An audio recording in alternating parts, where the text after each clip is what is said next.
Hello everyone, welcome to our channel let's discuss.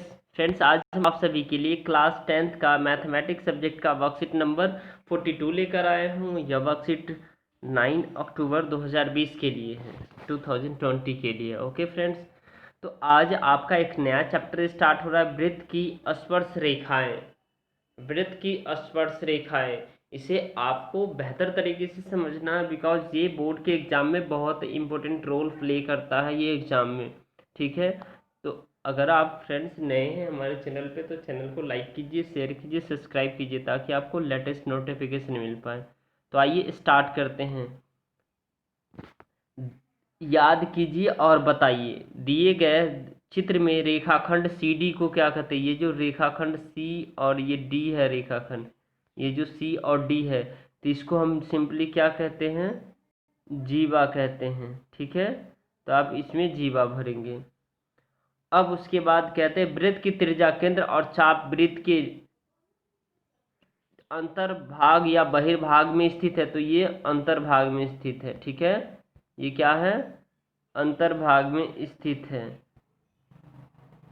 तो आपको ये वाला फिलअप करना है इसमें। पहला में तो जीवा हो जाएगा, इसमें जीवा, और इसमें क्या करना है आपको, ये वाला टिक करना, अंतर्भाग। और उसका थर्ड क्या करा है, वृत्त का व्यास वृत्त की सबसे लंबी क्या होती है, तो सबसे लंबी जीवा होती है। ठीक है, आपको यहाँ पे क्या भरना है, जीवा यहाँ पे फिलअप करना है। तो आई होप आपको ये समझ में आ रहा होगा। अब देखिए, आकृति 1 में रेखाखंड वृत्त के केंद्र में से होते हुए वृत्त को दो बिंदुओं पर छूता है। यह रेखाखंड वृत्त का व्यास है। अब देखिए, ये आप यहाँ चित्र 1 में देखिए, इसका व्यास है। व्यास किसे कहते हैं, देखिए सबसे पहली बात, अगर आपने मान लीजिए ये आपने क्या बनाया, सर्कल बनाया यानी वृत्त बनाया, तो वृत्त यहाँ से यहाँ तक आपको पता है ये आर होता है, त्रिज्या होता है। अगर इसको पूरा मिला देंगे तो यही क्या हो जाता है, व्यास हो जाता है। ठीक है, तो इस चित्र में यही दिखाया गया है और ये आपका आकृति पहला है। अब आपको देखना है आकृति तीसरा, सेकंड। आकृति सेकंड में वृत्त के बाहर स्थित तथा वृत्त को कहीं पर भी स्पर्श नहीं करती। ये जो वो रेखा है जो वृत्त को कहीं पे भी स्पर्श नहीं करती है। ठीक है, अब आपको आकृति थर्ड देखना है। आकृति थर्ड में जो है ना, रेखाखंड वृत्त के बाहर स्थित है तथा वृत्त के को केवल एक ही बिंदु पर काट जो है ना स्पर्श करता है, तो यह वृत्त की स्पर्श रेखाएं कहलाती है। जिस बिंदु पर रेखा वृत्त को छूती है वह स्पर्श बिंदु कहलाती है। तो एक रेखा इसे क्या कर रही है, काट रही है। आइए इसे ऐसे देखते हैं। देखिए, हमने ये वृत्त बना लिया, एक रेखा इसे काट रही है। ठीक है, सपोज डेट ये पी है, ये क्यू है, तो और ये एक रेखा काटती, तो ये स्पर्श रेखा हो गया। ये क्या है, ये स्पर्श रेखा, यहाँ से यहाँ तक ये स्पर्श रेखा हो गया। और अब इसमें जो है ना, देखिए ये किस पॉइंट पे, यहाँ देखिए आपको, देखिए ये इस पॉइंट पे काट रहा है। ठीक है, तो ये स्पर्श बिंदु है। ये क्या है, स्पर्श बिंदु है। अब देखिए, अब नेक्स्ट हम चलते हैं। देखिए यहाँ कह रहा आकृति 4 में देखिए, रेखाखंड वृत्त को दो बिंदुओं पर प्रतिच्छेद करता है। तो यह वृत्त छेदक रेखा, यह वृत्त क्या है, छेदक रेखा।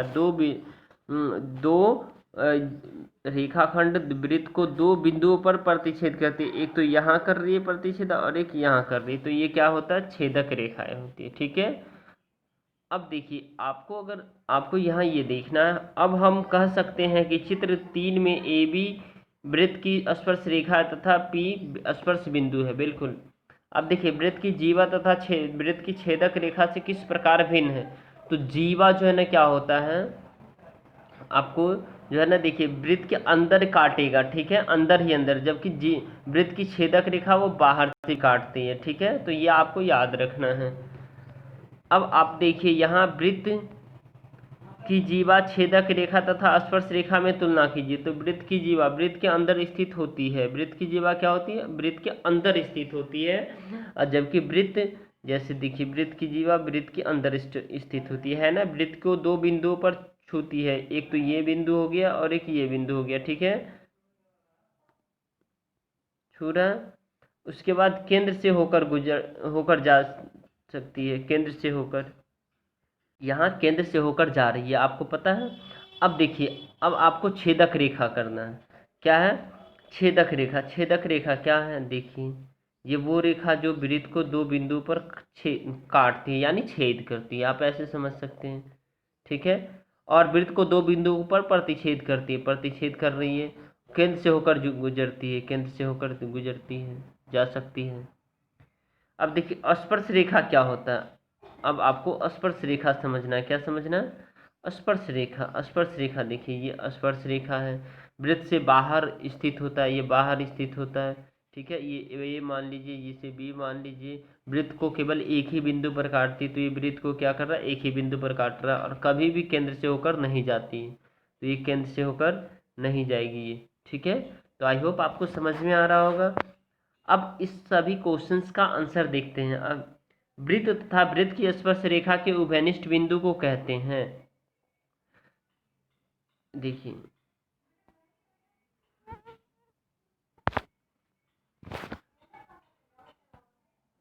स्पर्श बिंदु कहते हैं। क्या कहते हैं? स्पर्श बिंदु कहते हैं।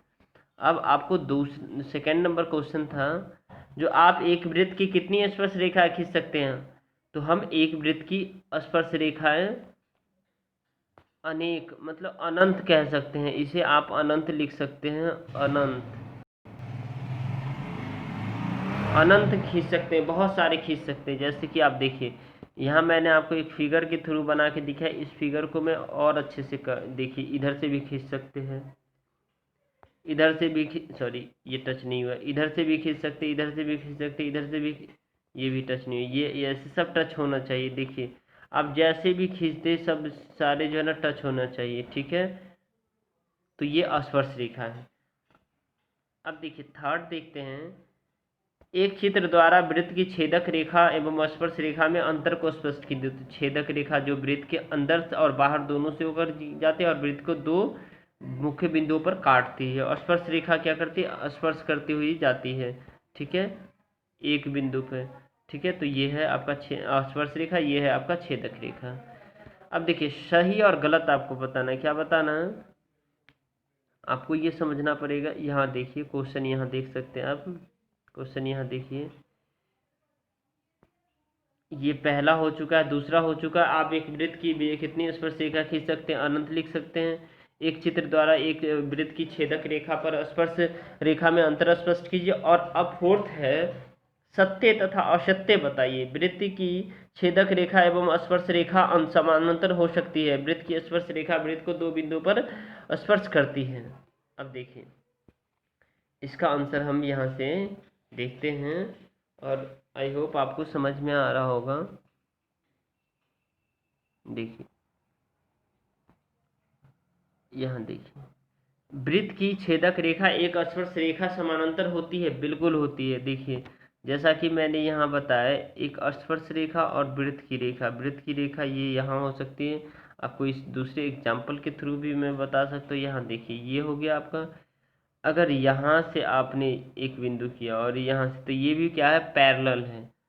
अब दूसरा कंडीशन देखिए, ये है, आप यहाँ से किया और आप यहाँ से किया, अगर सॉरी, ये एक बार फिर से मैं बना दे रहा हूँ। देखिए, ये और ये क्या है? पैरेलल है।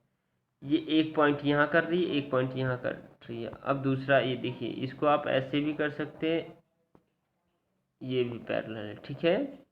अब देखिए, अब आप एक कंडीशन ये भी है, ये देखिए, आप इसे भी पैरेलल कह सकते हैं। ठीक है।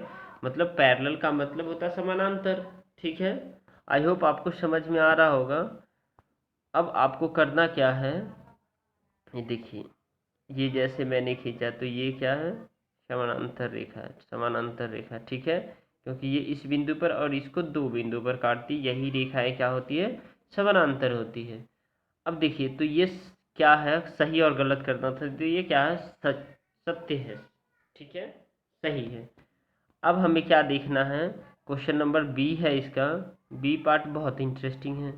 देखिए, वृत्त की स्पर्श रेखा वृत्त को दो बिंदुओं पर स्पर्श करती, कितने बिंदुओं पर? दो स्पर्श बिल्कुल गलत है। वृत्त की रेखा कैसे, देखिए वृत्त की रेखा, स्पर्श रेखा वृत्त को दो बिंदु पर स्पर्श करती है, नहीं, असत्य है, क्योंकि वृत्त की स्पर्श रेखा एक ही बिंदु पर स्पर्श करती है। और कैसे, अभी अभी मैंने आपको बताया, देखिए ये स्पर्श रेखा जाएगी तो एक ही बिंदु पर तो करेगी, ठीक है। और ये पूछ रहा जो ये इस तरह से जाएगी, तो ये तो ऐसा, तो ये स्पर्श रेखा हो ही नहीं सकता, ठीक है। तो आपको बेसिकली इसका आंसर जो है ना क्या है, आई होप आपको ये समझ में आ रहा होगा। समझ में आया तो वीडियो को लाइक शेयर सब्सक्राइब कीजिए दोस्तों, ताकि आपको बेहतर से बेहतर सॉल्यूशन प्रोवाइड कर सकूं। Okay, thanks for watching, thanks for watching, okay.